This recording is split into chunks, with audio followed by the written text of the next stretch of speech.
My pioneer is Albert Bandura. He is a psychologist and the originator of the social cognitive theory, who is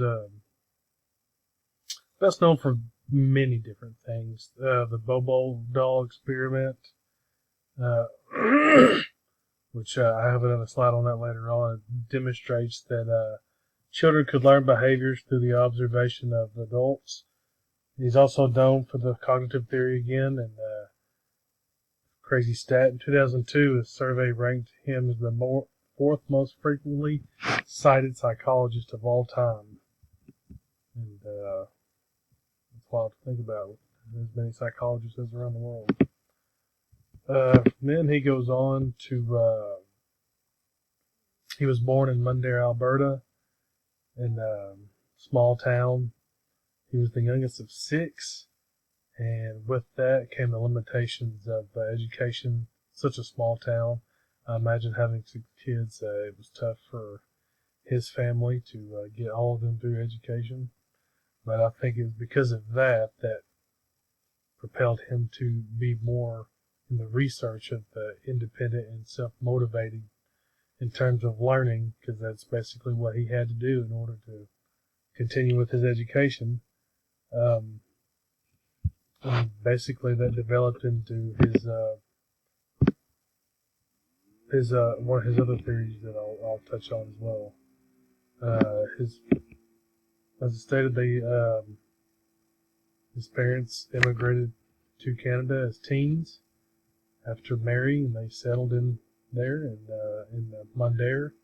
His father worked laying the track for the Trans-Canada Railroad, and he was of Polish descent. His father was from Poland, while his mother was from the Ukraine.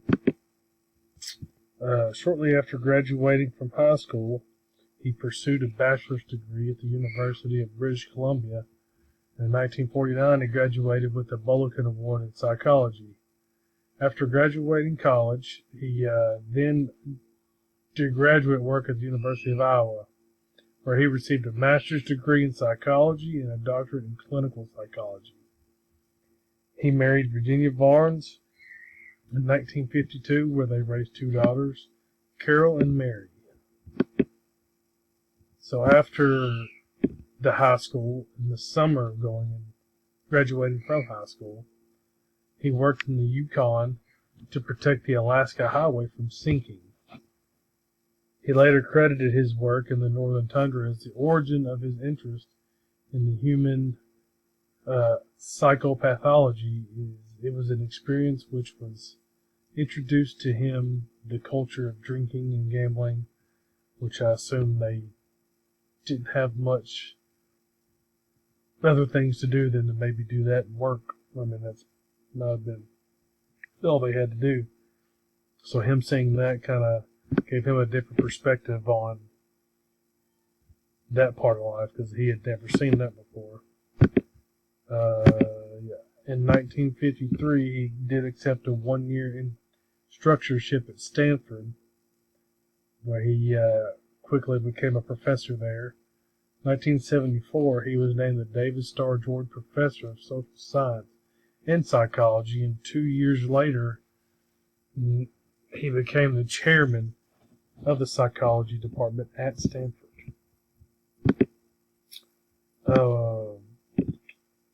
As I stated before, the Bobo doll experiment, in which researchers physically and verbally abused a clown-faced inflatable toy in front of a preschool-aged children, which led children to later mimic the behavior of the adults by attacking the doll in the same fashion.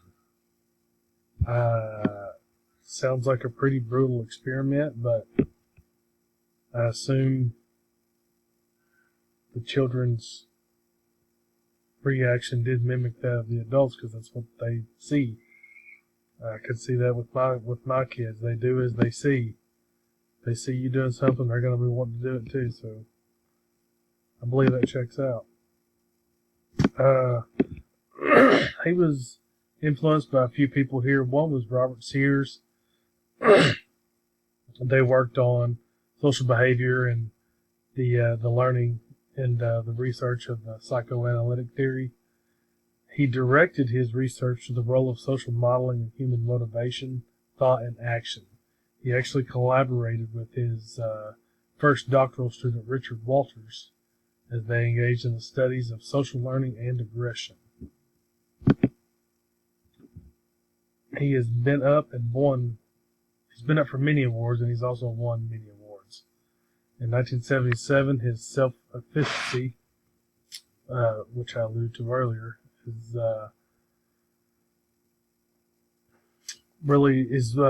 one the belief in one's own capabilities. It influences the individuals on the amount of effort they put into something, and how they go about it, and the way they feel while they're doing it. He also discovered that learning occurs both through those beliefs and through social modeling, thereby originating the social cognitive theory. He won the American Psychological Association Award for Outstanding Lifetime Contribution to Psychology, the American Psychological Foundation's Gold Medal Award, the University of Louisville, the Grawemeyer Award for Psychology. In 2016, he received the National Medal of Science. He received more than 16 honorary degrees, plus countless awards. There was a lot. He also believed in the self-efficacy and how you as an individual can be at fault for how well or poorly that you do in your studies. His book that he published in 1986, Social Foundations of Thought and Action, a book in which he offered social cognitive theory of human functioning that accords a central role to cognitive and self-regulatory and self-reflective processes. His research showed that high perceived self-efficiency led teachers and students to higher goals. I believe that you can institute that into your classrooms for sure. Because if a student sets that goal to where they want to go, they're going to work hard and strive to get that goal. It's the same with teachers. If they want to get the best out of their students, they set a bar that's high that the students have something to aim for that they'll be able to reach. His research analyzed the foundations of human learning and the willingness of children and adults to imitate behavior observed in others. Social learning theory is there are three regulatory systems that control behavior. The antecedent inducements, response feedback influences also serve an important function, and the importance of cognitive functions in social learning. Bandura has a lot of education, a lot of research in how we interact with each other and how we interact with children, how the children interact with us, how they look up to us. His research is widely known and is implemented in all kinds of education and in the classroom in today's, even in today's world. He had passed away in 2021, I believe. But going through, just looking at all the achievements and everything he's written in books and articles and journals, and you can't say he wasn't passionate about what he did.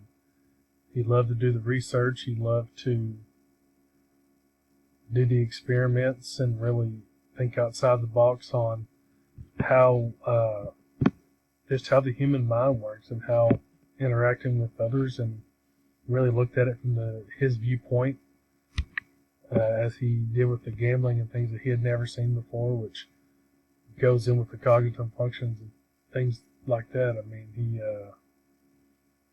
this was a very interesting read for sure. He's done a lot of great things in the world of psychology.